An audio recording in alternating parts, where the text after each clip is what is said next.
কাবা শরীফে জমিনে দিনে খিদমত করেন। আল্লাহ নবী বিরুদ্ধচরণ হয়ে গেল, নবীর পিছনে লেগে গেল, আল্লাহ নবীকে কষ্ট দিতে লাগলো, আল্লাহ নবীকে ছোট বড় কথা বলে, আল্লাহ নবীকে আটকাতে পারে না, আল্লাহ নবীকে দমাতে পারলো না, আল্লাহ নবীকে বাধা দিতে পারলো না। ও যুবক, আল্লাহ নবীকে কাফের গুরু কষ্ট দিয়ে চারটে নিয়ম করে দিল। দারুন নাদুয়ায় বসে বসে কাবা শরীফের পাশে কাফেরদের বসার জায়গা ছিল, জায়গাটার নাম হলো দারুন নাদুয়া। দারুন নাদুয়া, দারুন নাদুয়ায় বসে বসে চারটে নিয়ম করে দিল। কাবা শরীফ তওয়াফ করতে গেলে ছেলে হও, মেয়ে হও, বাচ্চা হও, বড় হও, যেই হও না কেন তাকে উলঙ্গ হতে হবে, শরীরে কাপড় রাখা চলবে না। 2 নম্বর নিয়ম হয়ে গেল, কাবা শরীফ তওয়াফ করতে গেলে গান বনে বনে তওয়াফ করতে হবে। কাবা শরীফ তওয়াফ করতে গেলে নেচে নেচে তওয়াফ করতে হবে।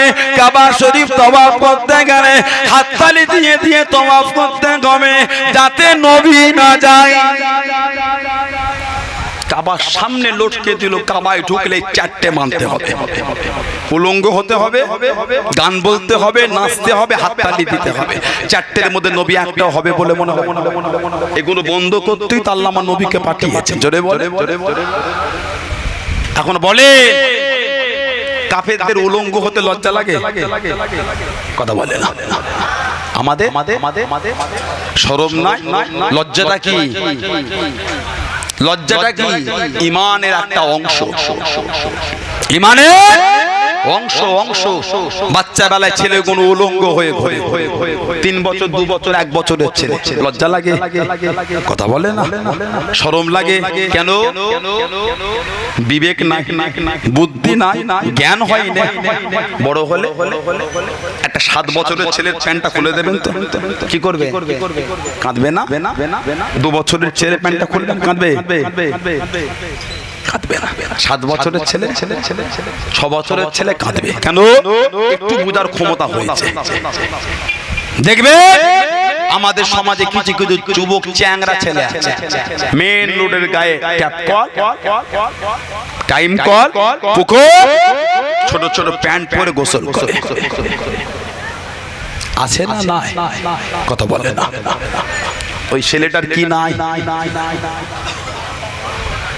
কি নাই? আল্লাহর রাসূল বলেছেন আল হায়াউ শু'বাতুম মিনাল ঈমান। আল হায়াউ শু'বাতুম মিনাল ঈমান। লজ্জা যেটা ঈমানের অংশ, ঈমানের অঙ্গ। ও যদি লজ্জা থাকলো ওটা পারতো না। শরম যদি থাকতো, আমাদের সমাজে কিছু কিছু লোক গাল দেয়, নোংরা নোংরা ভাষা বলে, ওর কি নাই? কথা বলে না। ওর কি নাই? আপনার চাচা যদি টেনে একটা চর মারে, সভ্য সমাজের ছেলে যদি ভদ্র ফ্যামিলির হন, মাথাটা হ্যাট করে গিয়ে বাপকে শোনাবে, আব্বা চাচা চর মারলো, কেন মারলো নিজেও জানি না। ছেলেটা যদি বিয়াদব হয় কি করবে? ঘুরিয়ে চাচাকে একটা টেনে চর মারবে। কথা ঠিক বলছি না ভুল বলছি? এই যে ঘুরিয়ে মারলো, ওই ছেলেটার কি নাই? জ্ঞান নাই। কি নাই? জ্ঞান নাই। জ্ঞান থাকলে মারতো না। সিনিয়র মেরে দিয়েছে আমাকে, সিনিয়র আমাকে মেরেছে, কেন মারলো? বাপকে বলি আব্বা মারলো। কি চাচা কেন মারলেন আমাকে? না ভাইপো মারবে? বাপ যদি তোমাকে রাস্তায় মোটবাড়ি বাজারে বাপ দাঁড়িয়ে ছেলের গালে এক চড় মেরেছে, ছেলেও ঘুরিয়ে দেবে নাকি? যদি ছেলে ঘুরিয়ে দেয় জানতে হবে কি নাই? জ্ঞান নাই। ওর লজ্জা নাই। লজ্জা থাকলে মারতে পারতো না। আমাদের সমাজে কিছু কিছু যুবক রাস্তার গায়ে দাঁড়িয়ে দাঁড়িয়ে ছোট ছোট প্যান্ট পরে লাই, ওই ছেলেটার লজ্জা নাই। আমাদের সমাজে কিছু কিছু মেয়ে নোংরা নোংরা সেজে ঘোরে, ওই মেয়েটার কি নাই? লজ্জা নাই। আল্লাহর রাসূল বলেছেন আল হায়াউ শু'বাতুম মিনাল ঈমান। লজ্জা যেটা ঈমানের অংশ, ঈমানের অঙ্গ। আল্লাহ ওই সমস্ত ভাই বোনগুলিকে সুবুদ্ধি দান, আল্লাহ আমাদেরও সুবুদ্ধি দান, আল্লাহ সকলকে শরীয়ত মোতাবেক চলা তৌফিক দান। সকলে বলেন আমিন। জোরে বলেন আল্লাহুম্মা। আমার ভাইয়েরা, বাপ চাঁদেরা, 4টে নিয়ম যাতে নবী না ঢুকতে পারে।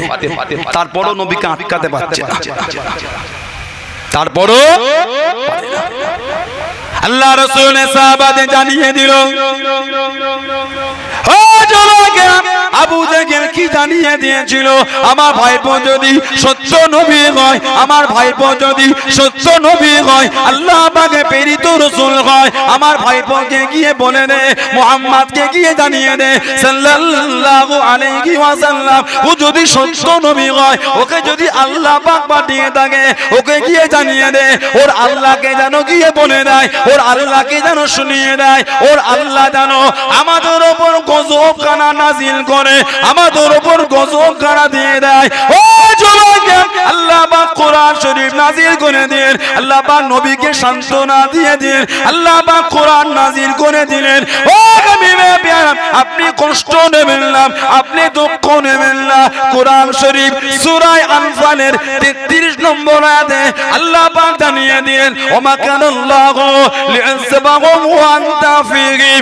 ও হাবিবে প্যারা, আপনাকে কে দুঃখ দিল না দিল আপনি দেখতে যাবেন না। ও আমার হাবিব, আমি আল্লাহ পাক আপনাকে এতটা রহমতের নবী করেছি, এতটা দয়ার নবী করে দিয়েছি। ওমা কানাল্লাহু লিয়াযবাহুম ওয়া আনতা ফীহিম। ও আমার হাবিবে প্যারা, আপনি যাদের মধ্যে থাকবেন, আপনি যেখানে থাকবেন, আপনি যতক্ষণ থাকবেন, আমি আল্লাহ পাক আপনার খাতিরে ওই জায়গাতে আমি আল্লাহ পাক গজব খানা দেব না।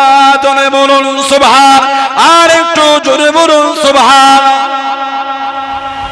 যেখানে আপনি থাকবেন, ওমা কানাল্লাহু লিয়াযবাহুম ওয়া আনতা ফীহিম, সূরা আনফাল 33 নম্বর আয়াত। যেখানে আপনি থাকবেন, যাদের মধ্যে আপনি থাকবেন, আমি আল্লাহ আপনার খাতিরে ওইখানে আমি আল্লাহ গজব দেব না। জোরে বলবেন, কিয়ামত পর্যন্ত মদিনা শরীফে গজব হবে না। কিয়ামত পর্যন্ত মদিনা শরীফে গজব হবে না। কেন? মদিনা শরীফ আল্লাহর রাসূল শুয়ে আছে। জোরে বলে, মাসিহিদ দাজ্জাল, দাজ্জাল গোটা পৃথিবী ঘুরবে 40টা দিনে, পৃথিবীর দু জায়গায় ঢুকতে পারবে না। নাম কি? একটা হলো মক্কা শরীফ, আর একটা হলো মদিনা শরীফ।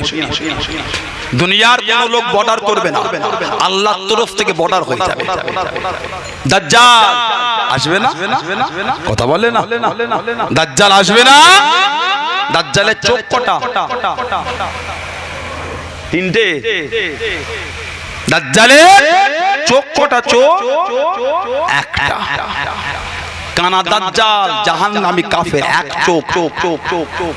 দাজ্জাল এক চোখ। এবারে আমাকে বলে, গত কয়েক মাস আগে ফেসবুকে কয়েকটা ছবি ভাইরাল হলো, দেখেছিলেন? এক চোখওয়ালা কিছু কিছু ইন্টারন্যাশনাল প্লেয়ার হাতে সে ট্যাটু করেছে। ট্যাটু বোঝে? ট্যাটু মাসুলে ট্যাটু করেছে, বডিতে চেস্টে ট্যাটু করেছে, পিঠে ট্যাটু করেছে, পেটে ট্যাটু করেছে, ঘাড়ে ট্যাটু করেছে। ইন্টারন্যাশনাল প্লেয়ার, এক চোখওয়ালা ট্যাটু। এক চোখ কার সিম্বল? যে আর ওই প্লেয়ারটা ট্যাটু করলো কার? ভক্ত কার? আর ওই কাফের প্লেয়ারের ভক্ত আমার সমাজের যুবকগুলো নামাজ কালাম ছেড়ে টিভির সামনে আধ ঘন্টা আগে বসে আছে। ওই কাফের প্লেয়ারটার খেলা দেখবে, যেই কাফেরটা দাজ্জাল কাফেরের ভক্ত। খেলা দেখবেন কি দেখবেন আপনাদের ব্যাপার, আমি মাথা মারতে পারবো না। শরীয়তে যেটা হারাম হারাম, আপনি করলো হারাম, আমি করলো হারাম। আপনি করলো হারাম, আমি করলো হারাম। আমার বলার উদ্দেশ্য, আপনি এমন একজনের খেলা দেখার জন্য বসে আছে, সেই কাফেরটা দাজ্জাল কাফেরের এত বড় ভক্ত, শরীরে ট্যাটু করে রেখে দিয়েছে। ওই দাজ্জাল কাফেরের ভক্তর খেলা দেখতে আমাদের সমাজের যুবকগুলো ছুটছে। আল্লাহ পাক আমাদের সমাজের এই যুবক ভাইগুলোকে সুবুদ্ধি দান। মুসলিম উম্মাহকে আল্লাহ এই নোংরা কাজ থেকে আল্লাহ দূরে রাখেন। বলুন আমিন। জোরে বলেন আল্লাহুম্মা। মদিনা শরীফে দাজ্জাল ঢুকতে পারবে না। কিয়ামত পর্যন্ত মদিনা শরীফে গজব হবে। কেন? মদিনা শরীফে রাসূল শুয়ে আছে। আল্লাহর ওয়াদা, যেখানে আপনি থাকবেন ওখানে আমি আল্লাহ গজব দেব না। জোরে বলবেন। ইসরাফিল আলাইহিস সালাম সিংহায় ফু দেবে, গোটা পৃথিবী ধ্বংস হয়ে যাবে, নবীর রওজা ধ্বংস হবে। কেন? আল্লাহ ওই অংশটাকে আল্লাহ উঠিয়ে নেবেন। কেন? ওটা জান্নাত। আহলে সুন্নাত ওয়াল জামাতের আকীদা, জান্নাত ধ্বংস হবে। আল্লাহ রাসূল বলেছে মা বাইনা বাইতি ওয়া মিম্বারি রাউদাতুম মিন রিয়াদিল জান্নাহ। আমি নবী, আমার ঘর আর আমার মিম্বার, এই অংশটা হলো আল্লাহ পাকের জান্নাতের বাগান সমূহের মধ্যে একটা বাগান। জোরে বলেন সুবহানাল্লাহ। জান্নাত ধ্বংস হবে না, জান্নাত ধ্বংস হবে না। আল্লাহর রাসূল বলেছেন আমি নবী, আমার ঘর মিম্বার জান্নাত। আল্লাহর রাসূল বলেছে কিয়ামতের আগে ঈমান মদিনা শরীফে চলে যাবে। জোরে বলেন, কিয়ামতের আগে ঈমান মদিনা শরীফে যাবে। কিয়ামত হবার আগে ঈমান আল্লাহর দরবার ফরিয়াদ করবে, আল্লাহ আমি ঈমান আমার আশ্রয় খোদা আমার জায়গা। বুখারী শরীফ, মুসলিম শরীফের হাদিস। আল্লাহর রাসূল বলেছেন, হযরতে আবু হুরায়রা রাদিয়াল্লাহু তাআলা আনহু থেকে বর্ণিত হয়েছে, আল্লাহর রাসূল বলেছেন ইন্নাল ঈমান লা ইয়ারুজুল মাদিনা কামা তা'রিজু হাইয়াতুল যুহরিহা।